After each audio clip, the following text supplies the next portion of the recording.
صحت مند زندگی کے لیے صاف ستھرے ماحول کی حفاظت بہت اہم گردانی جاتی ہے، لیکن چند عرصے سے دنیا بھر میں ماحولیاتی آلودگی کی شرح تیزی سے بڑھ رہی ہے، جس کے نتیجے میں کئی طرح کے مسائل جنم لے رہے ہیں۔ ان مسائل میں فی الوقت سب سے بڑا مسئلہ سموگ ہے۔ دراصل زہریلے دھوئیں، گرد و غبار اور آلودہ پانی کی آمیزش سے فضا میں تحلیل ہونے والی آلودگی سموگ کہلاتی ہے۔ واضح رہے، لفظ سموگ انگریزی الفاظ سموگ اور فوگ سے مل کر بنا ہے۔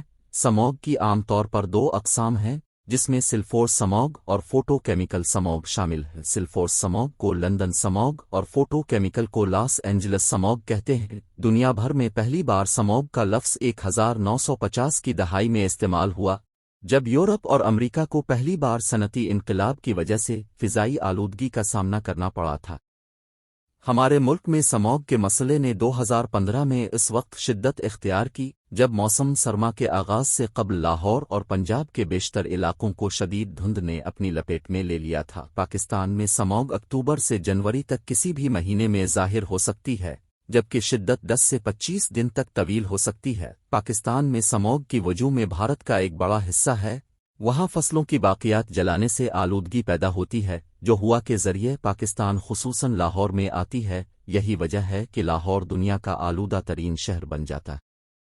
اس کے علاوہ ہمارے یہاں ایمرجنسی نافذ ہونے کے باوجود فصلوں کی باقیات جلائی جاتی ہیں۔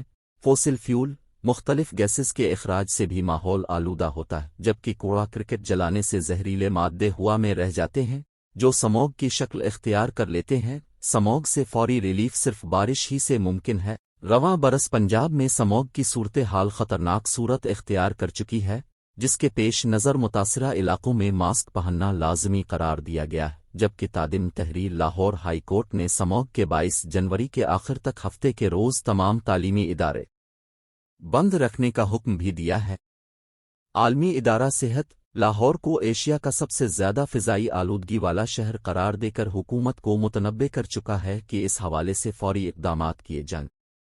واضح رہے، سموگ انسانوں، جانوروں اور درختوں سمیت فطرت کے لیے انتہائی نقصان دہ ہے۔ سموگ کی وجہ سے جان لیوا، خصوصاً پھیپھڑے گلے کے امراض لاحق ہونے کے خطرات بھی بڑھ رہے ہیں۔ اگر کسی شہر قصبے کو سموگ گھیر لے تو اس کے فوری اثرات آنکھوں میں خارش، کھانسی، گلے سینے میں خراش، نظام تنفس اور جلد کے مسائل سے لے کر نزلے زکام کی صورت ظاہر ہو سکتے ہیں۔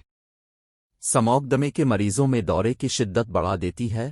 امریکہ میں کی جانے والی ایک تحقیق کے مطابق فضائی آلودگی حمل کے ابتدائی دنوں میں نہ صرف حاملہ بلکہ شکم مادر میں پلنے والے بچے کے لیے بھی مضر ثابت ہوتی ہے۔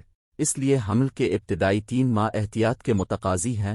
ایسا بھی ہو سکتا ہے کہ اگر حاملہ ابتدائی 3 ماہ آلودگی والے علاقے میں رہے تو ممکن ہے کہ زچگی قبل از وقت ہو جائے۔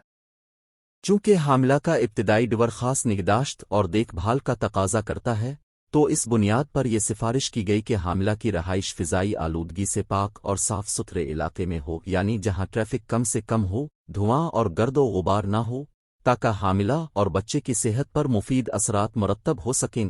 سموگ سے محفوظ رہنے کے لیے درج ذیل تدابیر اختیار کی جا سکتی ہیں۔ پانی کا استعمال زیادہ سے زیادہ کیا جائے۔ بلا ضرورت باہر نکلنے سے گریز کرے۔ گھر کے دروازے اور کھڑکیاں بند رکھیں۔ صفائی کے لیے جھاڑوں کے بجائے گیلا کپڑا استعمال کریں۔ گھر سے باہر جاتے ہوئے چشمہ استعمال کریں، نیز سفر کے دوران اور بعد میں صاف پانی سے آنکھیں دھو لیں۔ گھر کے باہر پانی کا چھڑکاؤ کریں۔ بدبودار اور تعمیراتی مقامات پر مٹی دھول نہ الفاڑنے دیں۔ گاڑیوں کا استعمال کم سے کم اور ضرورت کے وقت کریں۔ اپنے ارد گرد کی فضا کو دھواں اور تمباکو نوشی سے بچائیں۔ گھر سے باہر نکلتے ہوئے منہ کو ماسک سے یا رومال سے ڈھانپ کر رکھیں۔ اپنی گاڑی کا معائنہ کروائیں تاکہ فضا میں آلودگی کا سبب نہ بنے۔ بچوں اور بوڑھوں کا خاص خیال رکھیں۔ علامات شدید ہوں تو معالج سے رجوع کریں۔ آنکھوں میں لیسز لگانے سے بہتر ہے کہ اینک لگائیں۔ نظام تنفس کے مختلف مسائل کے شکار افراد خاص احتیاط برتیں۔ اگر سموگ میں نکلنا ضروری ہو تو گنجان آباد علاقوں میں جانے سے گریز کریں، جہاں ٹریفک جام میں پھنسنے کا امکان ہو۔ سڑک پر پھنسنے کے نتیجے میں زہریلے دھوئیں سے بچنے کے لیے گاڑی کی کھڑکیاں بند رکھیں۔ سموگ کے دوران ورزش سے داور رہیں، خصوصاً دن کے درمیانی وقت میں جب زمین پر اوزون کی سطح بہت زیادہ ہوتی ہے۔ اگر دمے کے شکار ہیں تو اپنے پاس انہیلر رکھیں، اگر حالت اچانک خراب ہو تو ڈاکٹر سے مشورہ کر لیں۔ تمباکو نوشی سے اجتناب برتیں۔ سموگ سے محفوظ رہنے کے لیے صدیوں سے مستعمل ہمدرد جوشاندے کا استعمال کریں۔ قوت مدافعت کی کمی امراض کا سبب بنتی ہے، اس کے لیے مستند حکیم کے مشورے سے مقوی اشیاء استعمال کی جائیں۔